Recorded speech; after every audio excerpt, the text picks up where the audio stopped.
7 দিনের মধ্যে এটিএম আজহারকে মুক্তি দিতে সরকারকে আলটিমেটাম। সামনে মধ্যপন্থা রাজনীতি, বিপদের মুখে পড়তে পারে আশঙ্কা রিজভির। জানাবো রোজায় বাজার শান্ত থাকবে এবার। এবং সর্বশেষ জানাবো নোয়াখালীতে অবৈধ 3 ইটভাটা গড়িয়ে দিল প্রশাসন, জরিমানা। শুনছিলেন সংবাদ শিরোনাম, এবারে বিস্তারিত। 7 দিনের মধ্যে এটিএম আজহারকে মুক্তি দিতে সরকারকে আলটিমেটাম। বাংলাদেশ জামাত ইসলামের কেন্দ্রীয় নির্বাহী পরিষদ সদস্য ও ঢাকা মহানগরী উত্তরের আমির মোহাম্মদ সেলিম উদ্দিন বলেছেন, কোনো অপরাধ ছাড়াই শুধুমাত্র জামায়াত করার কারণেই তখনকার ভারপ্রাপ্ত সেক্রেটারি জেনারেল এটিএম আজহারুল ইসলামকে আটক করে সাজানো মামলায় প্রাণদণ্ড দণ্ডিত করে দীর্ঘদিন ধরে কারারুদ্ধ করে রাখা হয়েছিল।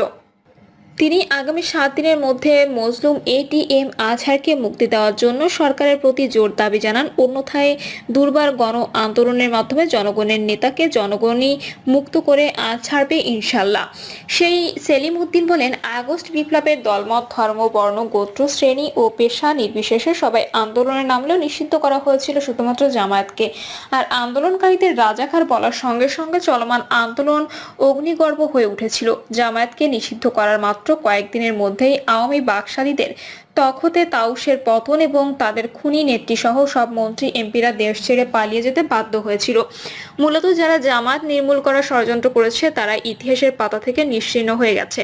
আর জামায়াতের উপর রয়েছে আল্লাহর রহমত। জামায়াত ইসলামীর আল্লাহ ভীরু লোকদের পার্লামেন্টে পাঠিয়ে দেশকে একটি ইসলামী কল্যাণ রাষ্ট্রে পরিণত করতে চায়। তিনি সে স্বপ্নের পার্লামেন্ট গঠনের জন্য সবাইকে ঐক্যবদ্ধ হয়ে কাজ করার আহ্বান জানান। সামনে মধ্যপন্থা রাজনীতি, বিপদের মুখে পড়তে পারে আশঙ্কা রিজভির।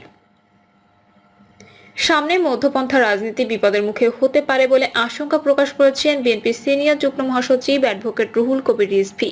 তিনি বলেন, একটি রাজনৈতিক দল চাচ্ছে আগে স্থানীয় নির্বাচন পরে জাতীয় নির্বাচন করতে। তাদের সঙ্গে কিছু লোক আছে যারা অন্তর্বর্তী সরকারকে বিভ্রান্ত করতে চেষ্টা করছে। এটা যারাই বলছে বা যাকে দিয়ে বলাচ্ছে, এতে সামনে সেন্টারিস্ট রাজনীতি বিপদে পড়তে যাচ্ছে কিনা এটার একটা সংখ্যা আমরা টের পাচ্ছি। রিজভী বলেন, ডক্টর ইউনূস আন্তর্জাতিক খ্যাতিসম্পন্ন একজন ব্যক্তি, তিনিও শেখ হাসিনা দ্বারা নির্যাতিত। তিনি ন্যায়সঙ্গত কাজ করবেন। তার নেতৃত্বে অন্তর্বর্তী সরকার একটি কঠিন সিদ্ধান্ত নেবে এবং গণতান্ত্রিক রাজনৈতিক শক্তি বিকশিত হবে। দেশে অনেক রাজনৈতিক দল আছে, রাজনীতিবিদ আছে, গণতান্ত্রিক পন্থায় তারা ক্ষমতায় আসবে। এই ব্যবস্থাটা আগে করুক, যারাই ক্ষমতায় আসুক তাদের মাধ্যমেই দেশে স্থানীয় নির্বাচন হবে এবং আরো অন্য সংস্কার হবে। রিজভী বলেন, অনেক রক্তের বিনিময়ে এ জাতি স্বাধীনতা পেয়েছে। ক্ষুদ্র স্বার্থের কারণে সেই স্বাধীনতা যেন ক্ষুণ্ণ না হয়, সেই দিকটা আমাদের খেয়াল রাখতে হবে। যা দেশের জনগণের জন্য কল্যাণকর আমাদেরকে সেটাই করতে হবে। যে কারণে ৭১ যুদ্ধ হয়েছিল, মানুষ কিন্তু তা পায়নি।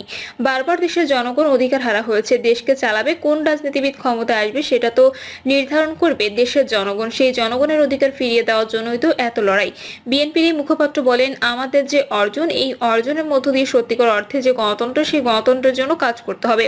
একটি অবাধ সুষ্ঠু নির্বাচন, যে নির্বাচনে সবাই অংশগ্রহণ করবে এবং ভোটাররা নির্ভয়ে ভোট কেন্দ্রে যাবে, তাদের পছন্দ মতো প্রার্থীকে ভোট দেবে। এটা অন্তর্বর্তীকালীন সরকারের একটা বড় কাজ। এই কাজকে তো তাদের দেখাতে হবে। বিএনপির এই নেতা বলেন, একটি রাজনৈতিক দল নির্বাচন নিয়ে বিতর্ক করছে। স্থানীয় নির্বাচন আগে হতে হবে, তারপর সংসদ নির্বাচন হবে। কেন? রাজনীতি কে করবে, কে ক্ষমতায় আসবে, এটা নির্ধারণ করবে জনগণ। জনগণের সেই ক্ষমতা ফিরিয়ে দেওয়ার জন্যই তো গত 17 বছর আন্দোলন সংগ্রাম হয়েছে।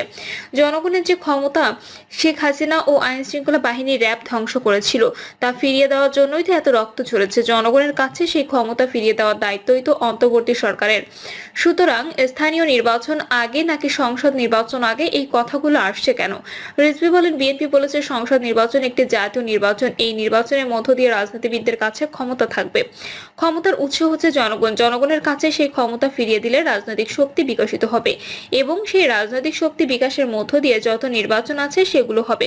কিন্তু বিতর্ক নিয়ে এসে স্থানীয় সরকার নির্বাচন আগে নাকি জাতীয় সংসদ নির্বাচন আগে, মাথা আগে নাকি লেজ আগে, তা নির্ধারণ করতে হবে। নির্ধারণ করতে হবে কোনটা চালিকা শক্তি। মাথা ঠিক থাকলে সবকিছু ঠিক থাকে। সংসদ নির্বাচনের মধ্য দিয়ে রাজনৈতিক দল ক্ষমতায়ন হবে, সেই ক্ষমতায়নের মধ্য দিয়ে অন্যান্য নির্বাচন হবে। এখানে নির্বাচন কমিশন নিরপেক্ষ থাকবে কিনা আপনারা সেটা দেখবেন। ছাত্রদলের সাবেক এই সভাপতি বলেন, রাজনীতিবিদদের বিশ্বাস না করা অর্থাৎ বিরাজনীতিকরণ। এই বিরাজনীতিকরণ করতে করতে গণতন্ত্রের আজ ভঙ্গুর অবস্থা। এটার মধ্য দিয়ে ফ্যাসিবাদের উত্থান হয়েছে। রাজনৈতিক শক্তিকে যদি খাটো করেন তাহলে চরমপন্থার উত্থান হতে পারে। চরমপন্থা শুধু বাম দিক দিয়ে আসে না বা ডান দিক দিয়েও আসে, এটা মাথায় রাখতে হবে। রোজায় বাজার শান্ত থাকবে এবার। রোজা শুরু হতে বেশি বাকি নেই, এর মধ্যে প্যাকেটজাত সয়াবিন তেলের সংকট তীব্র থেকে থেকে এটা অবশ্য চলছে কিছুদিন ধরেই। এরই মধ্যে একবার সয়াবিনের দাম বাড়ানো হয় উল্লেখযোগ্যভাবে। তখন স্পষ্ট হয়েছিল দাম বাড়াতে এমন সংকটের সৃষ্টি। আগেও আমরা সয়াবিন তেলের দাম বাড়ানোয় সরকারের সম্মতি আদায়ে এই প্রক্রিয়া ব্যবহৃত হতে দেখেছিলাম। চলমান সংকটেও কোনো কোনো দোকানে অবশ্য প্যাকেটজাত তেল মিলছে, কিন্তু কিনতে হচ্ছে বেশি দামে। সরবরাহ স্বাভাবিক থাকাকালে এক্ষেত্রে কিছুটা ছাড় বরং মিলত। এ বাজারে আরো কিছু অদ্ভুত ঘটনা ঘটেছে, যেমন সয়াবিনের সঙ্গে প্রতিষ্ঠানের অন্য পণ্য গছিয়ে দেওয়া। সরবরাহ সংকট থাকলে এসব ঘটতেই পারে, কিন্তু সয়াবিন আমদানি তো কমেনি। পরিশোধকারী প্রতিষ্ঠানগুলোই তেলের ঘাটতি নেই, আমদানি বরং গেল বছরের তুলনায় অনেক বেড়েছে। আরও আমদানি প্রক্রিয়াধীন। রোজিয়া সয়াবিনের কোনো সংকট হবে না বলে জানাচ্ছেন ব্যবসায়ীরা। তার মানে পণ্যটি সরবরাহের কোনো এক পয়েন্টে সংকট সৃষ্টি করা হয়েছে। এটা অপরাধমূলক কাজ বলে বিবেচিত হবে কিনা ওই প্রশ্ন উঠতে পারে।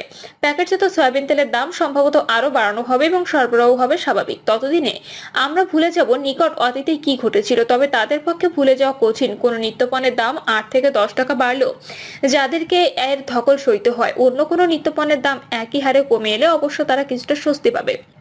সম্প্রতি সবজির দাম উল্লেখযোগ্যভাবে কমে আসতে দেখা গেছে। চাষিদের জন্য এটা অবশ্য দুঃসংবাদ। ন্যূনতম দামটাও না পেয়ে খেতেই সবজি নষ্ট করে ফেলছে তাদের অনেকে। রোজা আসতে আসতে শীতের সবজির সরবরাহ কমে আসবে অবশ্য। তখন সবজির পাশাপাশি সয়াবিন তেলের দামও বাড়বে হয়তো। খোলা সয়াবিনে বিক্রি হচ্ছে বেশি দামে। ভালো দাম মিলছে বলে মাছের প্যাকেট ভেঙে তা খোলা সয়াবিন হিসেবে বিক্রির প্রবণতা বেড়েছিল। পাম অয়েলও আমরা কম ব্যবহার করি না। শিল্পের উপকরণ হিসেবে এর ব্যবহার বিবেচনায় নিয়ে পাম অয়েলই বেশি পরিভোগ হয়ে থাকে। অবশ্য পাম অয়েল আমদানি হচ্ছে কম। আন্তর্জাতিক বাজারে এর দাম নাকি বাড়তির দিকে।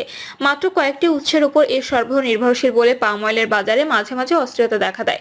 তখন সয়াবিনের বাজারও হয় অস্থির। ভোজ্য তেলে আমরা বহুলাংশ আমদানি নির্ভর বলে এর আন্তর্জাতিক বাজারের দিকে দৃষ্টি রাখতে হবে বইকি। তবে ডলারের দাম বেশি হলে আন্তর্জাতিক বাজার স্থিতিশীল থাকলেও লাভ নেই। দেশে এমন একটা পরিস্থিতি বিরাজ করছে অনেকদিন ধরে, তাতে আন্তর্জাতিক বাজারে দাম কমার সুফলও মিলছে না। সয়াবিন তেলের দাম কম রাখতে অন্তর্বর্তী সরকার অবশ্য এর কর শুল্ক কমিয়েছে। এলজি সহ আমদানি প্রক্রিয়ায় বড় কোনো সংকটও পরিলক্ষিত হচ্ছে না। তারপরও সয়াবিন তেলের দাম বৃদ্ধি অব্যাহত কেন, বোধগম্য নয়। সরকারের উচিত হবে জরুরিভাবে এদিকে দৃষ্টি দেওয়া। খোলা সয়াবিন আর পাম অয়েলের দাম স্বাভাবিক রাখতে উদ্যোগী হতে হবে। রোজায় ইফতার সামগ্রী তৈরিতে এগুলোর চাহিদা বাড়ে দেশব্যাপী। ইফতার তৈরির অন্যান্য উপকরণে বাজার স্বাভাবিক না থাকলেও সংকট দেখা দেবে। ঘরে বাইরে যেখানে ইফতার সামগ্রী তৈরি হোক, এর ব্যয় নিয়ন্ত্রণে না থাকলে জনজীবনে ছড়াবে অস্থিরতা। সয়াবিন তেলের সংকটে সরকার চাইছে দেশে উৎপাদিত রাইস ব্রান তেলের ব্যবহার বাড়াতে। তবে স্বাস্থ্য বান্ধব বলে প্রচার থাকলেও এ ভোজ্য তেল এখনো জনপ্রিয় হয়নি। দামও অপেক্ষাকৃত বেশি। টিসিবির কার্যক্রমে কোনো কোনো ক্ষেত্রে অবশ্য রাইস ব্রান তেল বিতরণ করতে দেখা যাচ্ছে। বেশ কমে মিলছে বলে এটা হয়তো গ্রহণ করছে স্বল্প আয়ের মানুষ। তবে তারা খুশি হয় প্যাকেটজাত সয়াবিন তেল পেলে। সুখবর যে কিছুদিন বন্ধ থাকার পর টিসিবির ট্রাক সেল চালু হয়েছে। ফ্যামিলি কার্ডের বাইরে থাকারও এখান থেকে পণ্য কিনতে পারবে। সংকটকালে রাষ্ট্রীয় অর্থের এমন ব্যবহারে কারো আপত্তি নেই, বরং দাবি রয়েছে কার্যক্রমটি বিস্তৃত করার। কেননা বিতরণকৃত পণ্যের তুলনায় ক্রেতা অনেক বেশি। ট্রাক সেলে রোজার জন্য জরুরি কিছু পণ্য যোগ করা হয়েছে। দেওয়া হচ্ছে ছোলা, খেজুর। এগুলো আমদানিও সন্তোষজনক বলে জানা যাচ্ছে। ছোলা সহ ডাল জাতীয় পণ্যের চাহিদা এর সময় অনেক বাড়ে চিনির চাহিদা। সরকার চিনিতেও কর ছাড় দিয়েছে যাতে দাম না বাড়ে। রোজায় পেঁয়াজের চাহিদাও বিপুলভাবে বাড়তে দেখা যায়। এর দাম মাঝে অনেক বাড়লেও বাজার এখন স্থিতিশীল। রোজা চলাকালে মূল মৌসুমে পেঁয়াজ এসে যায়, আমদানিও অব্যাহত। পেঁয়াজের দাম হয়তো নিয়ন্ত্রণে থাকবে। মাঝে তেলের সমাধি হলেও নতুন আলু ওঠার পর থেকে এর দাম নিম্নগামী। আলুর দাম এত কমেছে যে সেটাও চাষিদের জন্য দুঃসংবাদ। এই অবস্থায় আলু উৎপাদনে তারা আগ্রহ হারালে সেটা আরেক সংকটে জন্ম দেবে। বিগত সরকার আমলে সেই দিকে থেকেই যেতে হয়েছে আলু আমদানিতে। এখন অবশ্যই প্রয়োজন নেই। বিক্রিতে ঝুঁকি থাকলে ব্যবসায়ীরা আলু আনতে চাইবে না। এক্ষেত্রে চালের কথা উঠতে পারে। কর শুল্ক ব্যাপকভাবে কমালেও মাঝে তেমন চাল আমদানি হয়নি, কারণ দামে পোষাচ্ছিল না। এ অবস্থায় খাদ্য নিরাপত্তা ঠিকঠাক রাখতে সরকার নিজে উদ্যোগী হয়েছে আমদানিতে। অন্যান্য পণ্যে না থাকলেও চালে কিছুটা ঘাটতি রয়েছে বলে স্বীকার করা হচ্ছে। এই কারণে আমন মৌসুমে চালের বাজারে দেখা দিয়েছে অস্থিরতা। এটি এখনো স্থিতিশীল হয়নি। কোনো কোনো বছর রোজায় চালের দাম বাড়তে দেখা যায়। সরকারের সতর্ক পদক্ষেপে এবার সেটা না হলে আমরা বাঁচি। রোজায় অবশ্য চালের চাহিদা বাড়ার কথা নয়, সে কারণেও এর বাজার হয়তো কিছুটা শান্ত হয়ে আসবে। রোজায় যেসব পণ্যের চাহিদা লাফিয়ে বাড়তে দেখা যায় সেগুলো বাজার শান্ত রাখাটা সবসময় বড় চ্যালেঞ্জ। তাতে ভোজ্য তেল অবশ্যই পড়ে। রোজার আগ দিয়ে এই বাজারটাই এবার দেখা যাচ্ছে সবচেয়ে অস্থির। তবে আমদানি কেমন যা হচ্ছে তাতে সরবরাহ সংকট হওয়ার কারণ নেই। অনেক সময় অতি আমদানির কারণে কোনো কোনো পণ্যের দাম কমে যেতেও দেখা যায়। কোনো কোনো ঈদের বাজারে মশলার ক্ষেত্রে এমনটি ঘটতে দেখা গিয়েছিল। বেশি দিন সংরক্ষণ করা যায় না এমন পণ্যে অতি আমদানির সংকট দেখা দিলে ব্যবসায়ীদের মুশকিলে পড়তে দেখা যায়। এবার কোনো কোনো পণ্য আমদানির প্রবাহ দেখেও অনেকে এমন আশঙ্কা করছেন, কোন কোন পণ্য আমদানিতে নতুন ব্যবসায়ীদের তৎপর দেখা যাচ্ছে।